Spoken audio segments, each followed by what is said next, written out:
Hello दोस्तों, कैसे आप लोग? हमेशा की तरह मस्त और जबरदस्त। वेरी गुड बच्चों। तो बच्चों, साइंस का एक और इम्पॉर्टेंट टॉपिक आज हम लेके आए आपके सामने, जिसका नाम है वर्क, एनर्जी एंड पावर।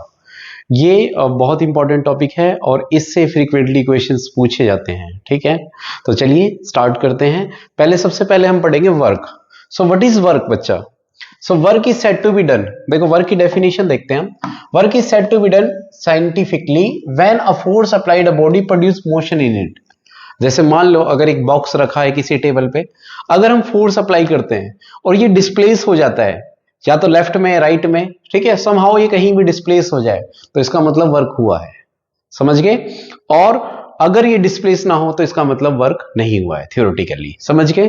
क्योंकि वर्क का फॉर्मूला क्या होता है बच्चा? वर्क का फॉर्मूला होता है हमारा फोर्स इंटू डिस्प्लेसमेंट। क्या होता है? Force into displacement. ठीक है, तो डिस्प्लेसमेंट अगर जीरो हो गई तो वर्क क्या हो जाएगा? जीरो हो जाएगा। ठीक है, सो वर्क का फॉर्मूला होता है बेटा एफ एस कॉस थीटा। ये थीटा क्या है, इसका मतलब क्या है, इसका इंपॉर्टेंस भी है। ठीक है, ओके, ये बताता हूं मैं तुम्हें। ये थीटा क्या होता है? थीटा होता है बेटा, ये होता है एंगल बिटवीन, इसका मतलब होता है angle between force and displacement. Force and displacement, इसके बेसिस पे, अगर ये चीज पता है आपको, इसके बेसिस पे आप डिफाइन करोगे टाइप्स ऑफ वर्क, है ना? ठीक है, तो थीटा होता है angle between force and displacement. ये बहुत अच्छे से समझाऊंगा, डोंट वरी। ठीक है, अच्छा, यूनिट पहले पढ़ लेते हैं। यूनिट क्या होगी? यूनिट ऑफ वर्क इज, बताओ क्या होती है? वर्क क्या होता है? फोर्स की यूनिट हो गई बेटा न्यूटन, ओके, और डिस्प्लेसमेंट की होगी मीटर। एंगल की ऐसा यूनिट नहीं, तो इसका मतलब क्या हो जाएगा? Newton metre. और न्यूटन मीटर को बोलते हैं बेटा जूल। क्या बोलते हैं इसको? जूल। समझ के? सो वर्क की यूनिट होती है joule. Work is calculated by joule. J मैंने बताया था, आप कैपिटल जे नहीं लिख सकते। ये किसको रिप्रेजेंट कर रहा है? वो साइंटिस्ट जूल को। जैसे आप न्यूटन नहीं लिख सकते, ये साइंटिस्ट नेम को रिप्रेजेंट करेगा। या तो आप अगर पूरा नाम लिखते हैं तो स्मॉल लेटर से स्टार्ट करेंगे, है ना? और या फिर अगर आपको कैपिटल लिखना है तो सिर्फ आप सिंबल कैपिटल आप यूज कर सकते हैं। समझ गए? है ना? जैसे आप कैसे डिफरेंशिएट करोगे? Newton gives unit of force Newton, तो आपको न्यूटन, अगर साइंटिस्ट के बारे में बात करें तो कैपिटल एन लिखना पड़ेगा, और यूनिट के बारे में बात करें तो आप क्या लिखोगे? स्मॉल एन से लिखोगे। ठीक है, ओके। अब इस एंगल के बारे में बात करते हैं। यही बताएगा कि टाइप्स ऑफ वर्क डन कितने होते हैं। देखो, टाइप्स ऑफ वर्क डन कितना होता है? वर्क डन एक्चुअली में 3 टाइप का होता है। कैसे? चलिए जानते हैं। तो सबसे पहला हमारा आता है पॉजिटिव वर्क डन। कौन सा? Positive work done. अच्छा, पॉजिटिव वर्क डन के लिए क्या करना होगा? देखो, W इक्वल टू क्या होता है बेटा? F S cos theta. मतलब फोर्स एंड डिस्प्लेसमेंट के बीच का एंगल। अगर मान लो फोर्स भी इधर लग रहा है बेटा और डिस्प्लेसमेंट भी इधर हो रही है ना? अगर फोर्स भी इधर लगा रहे हो, डिस्प्लेसमेंट भी इधर लगा रहे हो, तो थीटा की वैल्यू कितनी होगी? जीरो। कोई एंगल नहीं है। दो पैरेलल लाइन के बीच में एंगल कितना होता है? जीरो होता है। और कॉस जीरो, आपको 3 वैल्यू याद रखनी है। कॉस 0 डिग्री होता है बेटा 1, कॉस 90 डिग्री होता है 0, और कॉस 180 डिग्री होता है -1। ये 3 वैल्यू याद रख लेना। समझ गए? सो क्या हो जाएगा? W equal to F S cos 0 की वैल्यू कितनी होगी? 1। यानी आंसर हमारा पॉजिटिव है, इसलिए वर्क डन कैसा होगा हमारा? पॉजिटिव। कैसा होगा? वर्क डन किसके इक्वल होगा? हमारा पॉजिटिव। जैसे एग्जांपल हो गया हमारे पास मोशन ऑफ अ कार्ट। ठीक है, घोड़ा जिस डायरेक्शन में फोर्स लगा रहा है उसी डायरेक्शन में हमारी कार्ट मूव कर रही है ना? जो गाड़ी है, बैलगाड़ी है या घोड़ा गाड़ी है, जो भी उसी डायरेक्शन में मूव कर रही है। सो ये क्या है? ये पुशिंग अ बॉल, बॉल को पुश करना। समझ गए? ये भी क्या है? एक पॉजिटिव वर्क डन का एग्जांपल है। अब आता है हमारे पास negative work done. Negative work done कौन सा होता है?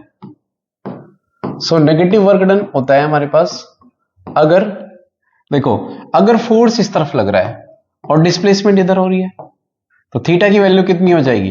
फोर्स इस तरफ, डिस्प्लेसमेंट इस तरफ, तो थीटा की वैल्यू कितनी होगी? 180 डिग्री। ठीक है बेटा, दो एंटी पैरेलल हो गया ना, फोर्स इधर और डिस्प्लेसमेंट इधर, तो एंगल कितना होगा? 180 डिग्री। सो cos 180 कितना होता है? मैंने बताया। सो W इक्वल टू क्या आ जाएगा बेटा? F S cos 180। cos 180 क्या था? -1। सो क्या आ जाएगा? एफ एस और -1 मल्टीप्लाई करो तो W इक्वल टू क्या आ जाएगा? -FS। यानी नेगेटिव वर्क डन आ जाएगा। और नेगेटिव वर्क डन का एग्जांपल जैसे motion of a ball against gravity. आप बॉल को ऊपर की तरफ उछालते हैं, ठीक है, ऐसे ग्रेविटी किस तरफ लग रही है, नीचे की तरफ लग रही है, लेकिन ये बॉल किस तरफ जा रही है, ऊपर की तरफ जा रही है। तो एंगल कितना हो गया, एंगल हो गया 180 डिग्री हो गया ना नीचे, है ना। और कोलिजन ऑफ टू ऑब्जेक्ट्स, अगर आप बॉल को भी हिट करेंगे वो भी एक कोलिजन हुआ। कोलिजन मतलब टकराना, आप टकराएंगे, देखो फोर्स आपने इस तरफ लगाया, लेकिन कोलिजन के बाद क्या होगी, बॉडी इस तरफ मूव कर रही है ना। तो ये भी एक एग्जांपल किसका हो गया, नेगेटिव वर्क डन का एग्जांपल हो गया, समझ के। नेक्स्ट है हमारे पास जीरो वर्क डन। ये बड़ा इंटरेस्टिंग है, जीरो वर्क डन देखना। अब जीरो वर्क डन क्या होता है हमारे पास, देखो जीरो वर्क डन का मतलब वर्क का फॉर्मूला क्या होता है, F S cos zero, cos theta. अब वर्क डन कब जीरो हो सकता है, या तो फोर्स जीरो, या तो फोर्स ही नहीं लगाओ।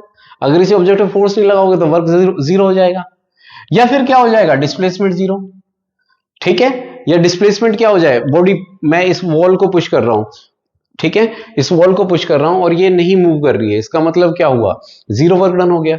अच्छा एक और, थीटा की वैल्यू कितनी हो, 90 डिग्री, कि मतलब किसी भी तरीके से अगर वर्क डन और कितना हो, ये फोर्स इन दोनों के बीच में, सॉरी डिस्प्लेसमेंट और फोर्स के बीच में कितना एंगल हो, 90 डिग्री हो, ठीक है। ऐसा कब हो सकता है, एग्जांपल जैसे देखो, जैसे मोशन ऑफ सैटेलाइट, या मोशन ऑफ, हाँ यस, सैटेलाइट अराउंड अर्थ। कैसे,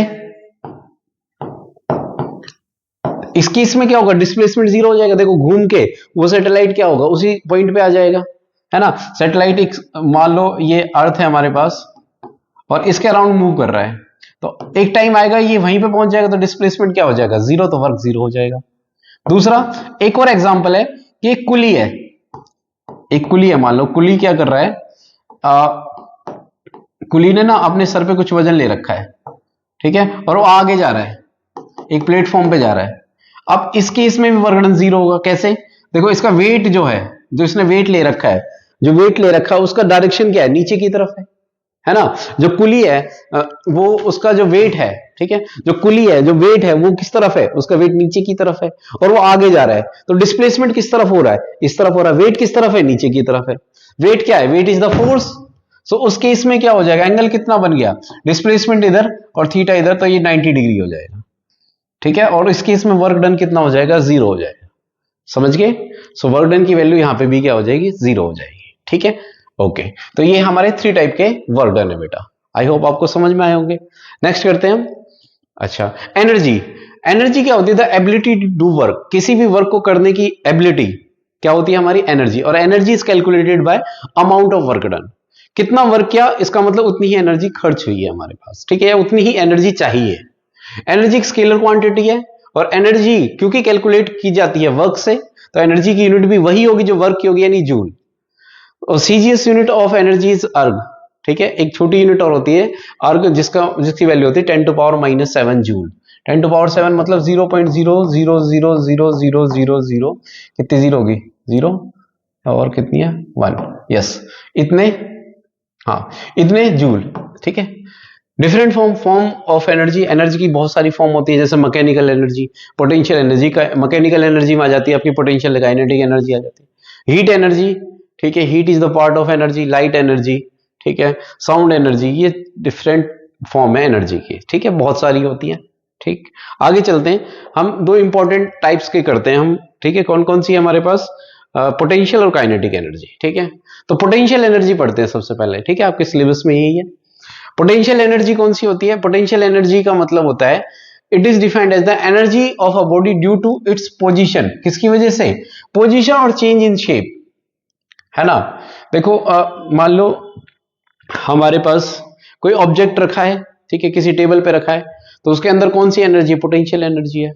सेल के अंदर देखो, सेल घड़ी में लगाते हैं, ठीक है, तो उसके अंदर कौन सी एनर्जी एक्चुअली में, पोटेंशियल एनर्जी है, जो बाद में सेल की सुइयों को मूव करती है, ठीक है, उसके हैंड्स को, क्लॉक को के हैंड्स को मूव करती है। इसका मतलब क्या हुआ, उसकी जो पोटेंशियल एनर्जी किस में कन्वर्ट हो गई, काइनेटिक एनर्जी में, मैकेनिकल एनर्जी में कह सकते हैं। ठीक है। सो एनर्जी की एक खास बात हो रही है, energy can converted into another form, एक फॉर्म से दूसरे फॉर्म में कन्वर्ट हो सकती है एनर्जी, ठीक है। इसको बोलते हैं कंजर्वेशन ऑफ एनर्जी लॉ, ठीक है। Energy neither be created nor be destroyed but it can convert into one form to another form, समझ गए। जैसे मैंने खाना खाया, मेरे अंदर कुछ एनर्जी आई, फिर मैं बोल रहा हूं तो वो किस में कन्वर्ट हो रही है, साउंड एनर्जी में कन्वर्ट हो रही है।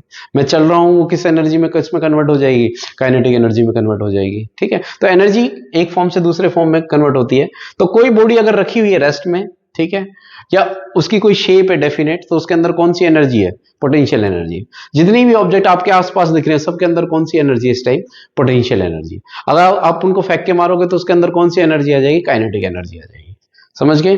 तो अब देखो पोटेंशियल एनर्जी कितने टाइप की होती है। पोटेंशियल एनर्जी आपकी दो टाइप की होती है, कौन कौन सी। एक तो होती है हमारी ग्रेविटेशनल पोटेंशियल एनर्जी। कौन सी, gravitational potential energy. Gravitational potential energy होती है अगर कोई ऑब्जेक्ट या बॉल कुछ भी किसी सर्टेन हाइट पे है ना, सर्टेन हाइट पे, तो उसके अंदर कौन सी एनर्जी, ग्रेविटेशनल पोटेंशियल एनर्जी। जितने भी ऑब्जेक्ट अर्थ सरफेस से कुछ सर्टेन हाइट पे हैं, वो सब कौन सी, उसके पास कौन सी एनर्जी है, ग्रेविटेशनल पोटेंशियल एनर्जी। जैसे ये पेन है, इसको मैं छोड़ दूं तो ये कहां जा रहा है, ये सरफेस पे जाने की कोशिश कर रहा है, तो इसका मतलब इसके अंदर कौन सी एनर्जी थी, ग्रेविटेशनल पोटेंशियल, जो जब ये नीचे गिर रहा है तो किस में कन्वर्ट होगी, काइनेटिक एनर्जी में कन्वर्ट होगी। तो अगर कोई भी ऑब्जेक्ट सरफेस ऑफ अर्थ से ऊपर है तो मतलब उसके अंदर कौन सी एनर्जी है, ग्रेविटेशनल पोटेंशियल एनर्जी। एक और होती है दूसरा, इलास्टिक पोटेंशियल एनर्जी। कौन सी बेटा, इलास्टिक पोटेंशियल एनर्जी, ठीक है। मेनली ये दो टाइप की है। इलेक्ट्रोस्टैटिक पोटेंशियल एनर्जी भी होती है, ठीक है, वो नहीं है सिलेबस में आपके में। तो इलास्टिक पोटेंशियल एनर्जी, इसका फॉर्मूला होता है बेटा 1/2 kx²। जैसे एग्जांपल स्प्रिंग के अंदर है ना, आप स्प्रिंग को देखो ऐसे, आप कोई मास बांधो इसमें और इसको खींचो, ये क्या करेगा, ऐसे ऐसे ऑसिलेट करने लगेगा। तो इसका मतलब इसके अंदर कौन सी एनर्जी थी पहले, पोटेंशियल। जब ये ऐसे ऐसे कर रहा है, ऑसिलेट कर रहा है, तो इसके अंदर वो एनर्जी किस में कन्वर्ट हो गई, काइनेटिक एनर्जी में कन्वर्ट हो गई, है ना। आप इलास्टिक पोटेंशियल एनर्जी, आप देखो, आप किसी धनुष से आप किसी तीर को छोड़ो, ठीक है, आप उसको खींचोगे तो इसका मतलब उसकी इलास्टिक पोटेंशियल एनर्जी इंक्रीज हो रही है ना। छोड़ोगे वो किस में कन्वर्ट कर देगी, उस बो को, वो एनर्जी किस में दे देगी, उस एरो, वो जो बो है, जो धनुष है, वो किसको दे देगा, एरो को दे देगा, समझ के। ओके, तो ये इलास्टिक पोटेंशियल एनर्जी है हमारे पास, ठीक है। तो दो इंपॉर्टेंट एनर्जी है, ठीक है। इसके बेसिस पे क्वेश्चन है, वो करोगे और अच्छे से समझ में आ जाएगा, ठीक है। तो कह रहा है eight which of the following position does a spring have least potential energy. किस केस में एक स्प्रिंग के पास कम से कम एनर्जी होगी। कह रहा है the spring is neither compressed nor be pulled out in lying on the ground. Spring कहां पे, ग्राउंड पे है, तो H 0 हो जाएगा, पोटेंशियल एनर्जी 0 हो जाएगी। स्प्रिंग नाइदर कंप्रेस, ना ही उसको कंप्रेस कराया ना ही पुल किया, नहीं, उसके अंदर नहीं होगी, तो ये तो खत्म हो गई, तो ये तो होगा नहीं इसमें। The spring is compressed minimum and lying on, देखो compress minimum, spring is compress to minimum. अगर x मतलब क्या होता है बेटा, k का मतलब होता है स्प्रिंग कांस्टेंट। k यहां पे क्या है, स्प्रिंग कांस्टेंट। इसकी हर एक स्प्रिंग का अलग अलग कांस्टेंट की वैल्यू होती है इसकी। और ये क्या होता है, x का मतलब होता है कंप्रेशन या एक्सटेंशन बोलो, जितना खींचा है उसको, है ना। जैसे मान लो अगर स्प्रिंग है, इसको मैं ऐसे खींच दिया हूं यहाँ पे, तो ये हुई x की वैल्यू, ये x हुई हमारा, जितना, ये नहीं x, ये लेंथ की बात नहीं कर रहा, जितना हम इसको खींचते हैं, तो ये एक्सटेंशन हुई, समझ के।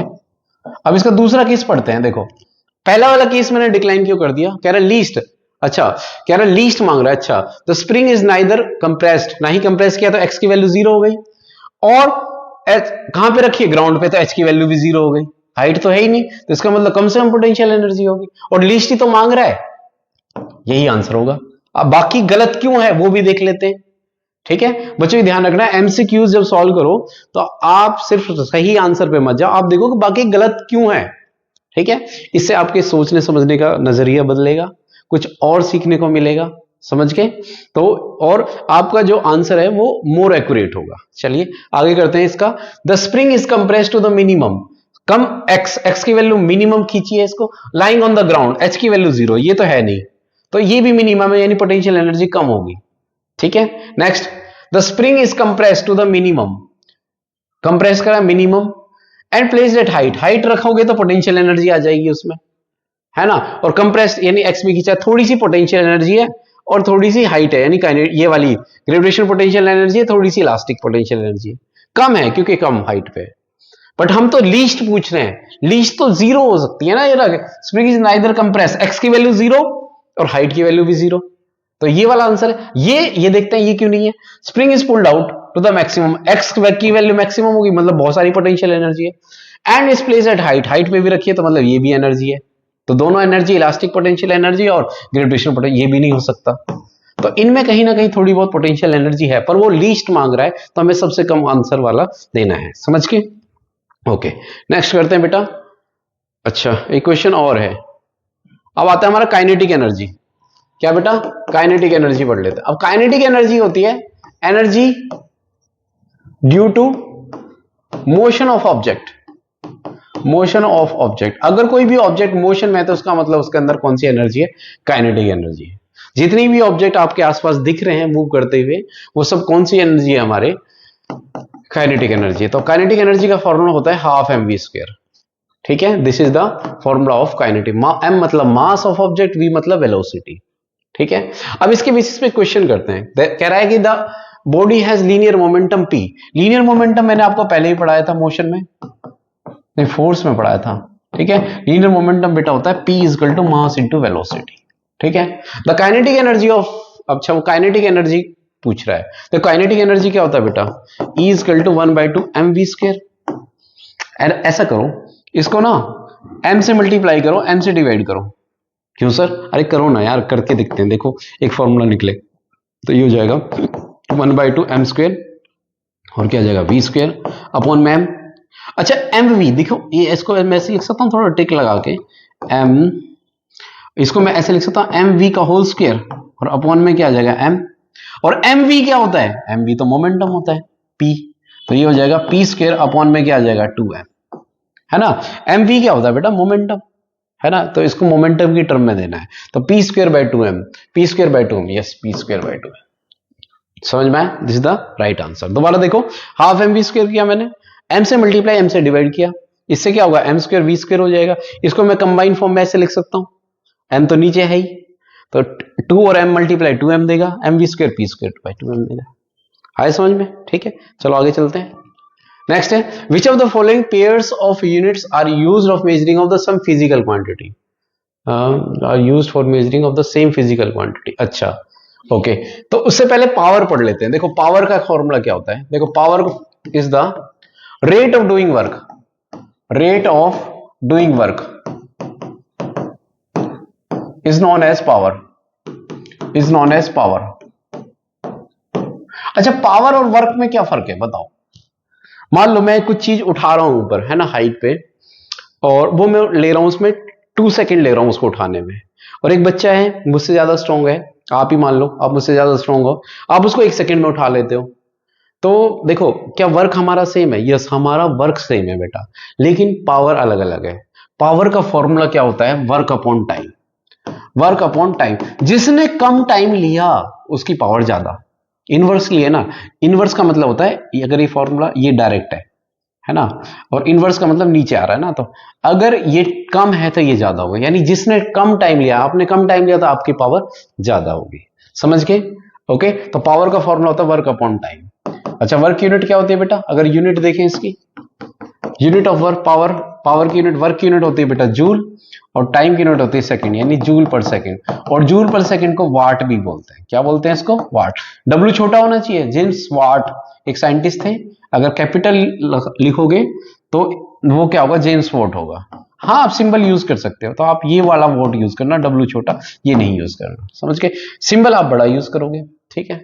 अच्छा ओके, अब कह रहा है विच ऑफ द फॉलोइंग, इसके बेसिस पे क्वेश्चन करते हैं। देखो which of the following measuring the same physical quantity, kg metre पर सेकंड। केजी मतलब क्या हुआ, मास, और मीटर पर सेकंड स्क्वायर का मतलब क्या हुआ, ये एक्सेलरेशन हो गया, तो मास इंटू एक्सेलरेशन तो फोर्स हो गया।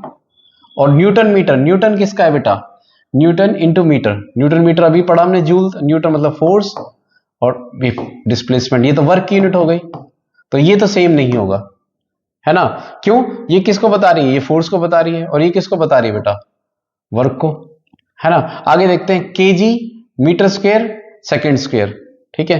केजी मीटर स्क्वायर क्या हो जाएगा, देखो मास इंटू मास, केजी मतलब मास, मीटर स्क्वायर मतलब मीटर सेकंड स्क्वायर तो कुछ बन ही नहीं रहा, वाट सेकंड, वाट सेकंड क्या होगा, अच्छा वाट सेकंड क्या होगा, देखो पावर की यूनिट होती है, पावर होती है वाट, है ना। वाट क्या होगा, देखो एक वाट क्या होगा, मतलब देखो पावर मतलब वाट है ना, पावर होता है वर्क अपॉन में टाइम, यानी जूल और सेकंड, है ना।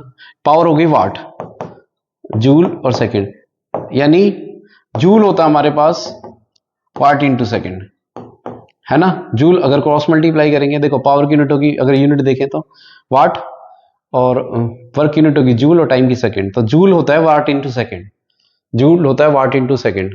अच्छा केजी पर मीटर स्क्वायर, ये तो फोर्स हो गया, वाट सेकंड, यानी ये क्या हुआ, केजी मीटर पर सेकंड स्क्वायर। अच्छा केजी मीटर पर सेकंड स्क्वायर का मतलब क्या हुआ, देखो केजी मीटर पर सेकंड का मतलब हुआ, देखो आप ध्यान से देखो, पहले केजी मीटर स्क्वायर कर लो, केजी मतलब ये क्या होगा, देखो फोर्स, है ना। आप समझ रहे हो, मैं इसको यहीं पे करता हूं, देखो केजी मीटर पर सेकंड, केजी पहले मीटर को अलग कर लो, केजी मीटर, केजी मीटर, और ये कर लो मीटर, केजी मीटर, है ना, और मीटर और सेकंड स्क्वायर, है ना, ये मीटर स्क्वायर है। देखो ये क्या बन जाएगा, ये तो एक्सेलरेशन हो गया बेटा, है ना, और ये क्या हो गया, मास हो गया। ये क्या है, अगर आप देखो ना, ये है हमारे पास ये वर्क की यूनिट है। कैसे सर बताओ हमें, नहीं नहीं ऐसे नहीं बात बनेगी, बताएंगे भाई बिल्कुल बताएंगे, देखो ध्यान से, ये क्या है केजी मीटर स्क्वायर, मतलब एक और मीटर हो गया, ऊपर क्या था बेटा, ये देखो केजी मीटर सेकंड स्क्वायर, इसमें एक और मीटर मल्टीप्लाई होगा, ऊपर क्या था, ऊपर क्या था, ऊपर था वर्क फोर्स, ऊपर क्या था फोर्स, इसमें अगर इसमें देखो ध्यान से, एक और मीटर मल्टीप्लाई होगा, यानी फोर्स से अगर एक और एस मतलब मीटर मल्टीप्लाई, मीटर क्या होता है, डिस्प्लेसमेंट की यूनिट होती है, तो फोर्स इंटू डिस्प्लेसमेंट होता है वर्क, है ना। एक और मीटर आ गया ना, देखो एक्स्ट्रा मीटर स्क्वायर हो गया, है ना, है ना। तो इसका मतलब क्या होगा, ये हो गया हमारे पास वर्क। अच्छा वाट सेकंड, वाट सेकंड, वाट क्या हो, देखो वाट सेकंड अभी क्या हमने, जूल क्या होता है वाट सेकंड, अच्छा तो ये भी वर्क यूनिट हो गई, ये भी वर्क यूनिट हो गई, कैसे, देखो जूल क्या होता है वाट इंटू सेकंड, अभी तो क्या हमने, ठीक है। तो इसका मतलब क्या हुआ, ये दोनों वर्क यूनिट है, यस यही आंसर है, समझ गए।